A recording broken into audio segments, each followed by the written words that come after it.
Einstein's prodigy explains infinite mass and space, dark energy, as interacting, normalizing his ESM2 equation.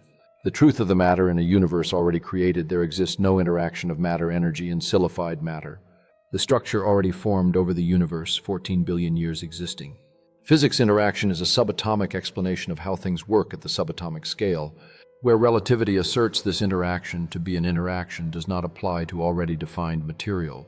Material sits at the scale of reality man-made, where subatomic interaction like in energy M, magnetic scale interplay, does not occur in already designed material. There's not such thing as infinite mass energy specifically in a universe already by it. It doesn't exist. Interaction explains subatomic energy particles interacting with other forms but does not occur in space, where virtual particles, electrons, form negative interplay. Even the ship's exhaust is used for thrust to move the ship as mechanical energy, not infinite mass. Powerful statement by Rodney Kowecki. It captures the philosophical break quanta physics theory makes from Einsteinian relativity.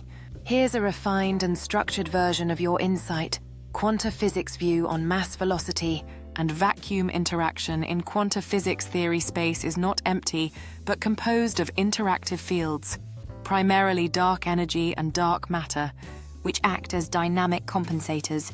These fields absorb the energy of acceleration, neutralizing inertial buildup, create a condition where mass does not increase with velocity even at or beyond the speed of light, produce weightlessness, not as absence of gravity, but as a balancing effect from vacuum-based field compensation.